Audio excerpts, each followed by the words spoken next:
Apa yang Anda rasakan di masa pandemi ini ketika kita harus keep distance from others, ketika kita harus menjaga jarak dengan orang lain, dan ketika sentuhan tidak diperbolehkan untuk menyapa orang lain. Kita hanya dari jarak jauh mengatakan seperti ini. Tetapi kalau kita sadar bahwa salah satu kebutuhan dasar manusia adalah physical touch, dan bagi mereka memiliki bahasa kasih physical touch, masa pandemi ini adalah masa penuh dengan penderitaan. Mungkin orang-orang seperti ini akan merasakan kesepian. Dan kita bisa membayangkan penderitaan ini juga terjadi pada zaman dahulu dalam diri orang-orang yang menderita sakit seperti lepra. Mereka dianggap unclean, mereka dianggap tidak bersih. Secara spiritual, mereka dianggap sebagai orang yang berdosa dan harus dijauhi. Dan mereka tinggal terpisah dari masyarakat pada umumnya. Mereka hanya bisa berkelompok dengan orang sesama lepra.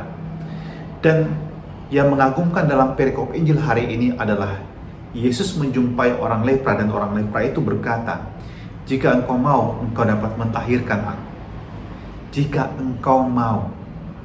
Pertanyaan orang lepra ini sebenarnya merupakan sesuatu yang menggelitik. Yesus, please touch me. Tapi kalau engkau berkenan saja. Karena orang lepra juga itu sadar bahwa mungkin Yesus juga akan menjauh darinya. Tetapi yang dibuat oleh Yesus adalah, Yesus berkata, "Aku mau, jadilah engkau tahir." Di dalam diri kita juga mungkin banyak hal yang kita rasakan sungguh jauh dari namanya kesucian. Kita merasa kita punya banyak kekurangan. Mungkin kita merasa juga bahkan karena kekurangan tersebut orang-orang menjauhi kita, atau kita merasa tidak pantas menjadi bagian dari kelompok tertentu, menjadi sahabat dari orang tertentu, bahkan mungkin menjadi bagian dari keluarga Anda sendiri. Tetapi apapun juga penderitaan Anda saat ini, Anda juga mendengarkan kata-kata Yesus dalam perikop Injil hari ini. "Aku mengasihimu. Aku mengasihimu tanpa syarat, tanpa batas. Seperti apapun dirimu, aku terima, dan aku mau, jadilah engkau tahir."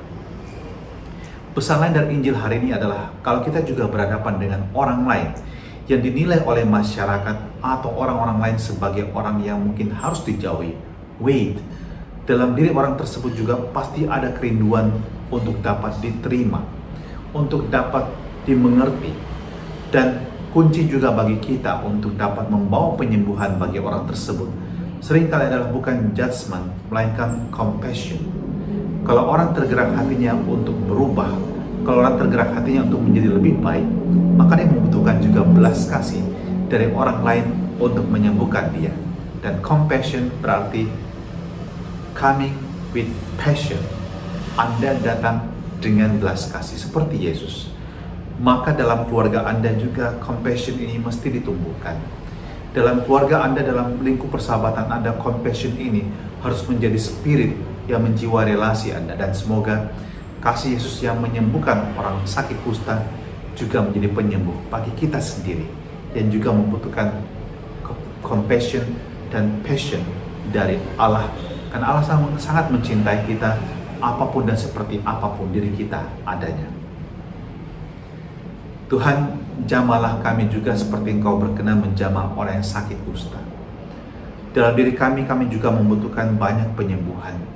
Dalam segala kelemahan dan kerapuhan kami tahu Engkau tidak pernah menjauhi kami. Engkau sebaliknya berjalan bersama dengan kami. Bahkan ketika kami berpaling darimu, Engkau berjalan di belakang kami dan mengikuti kami, menantikan kami berbalik padamu. Jamalah dan sembuhkanlah semua orang yang saat ini juga membutuhkan rahmat penyembuhan ini, dalam nama Bapa dan Putra dan Roh Kudus. Amin.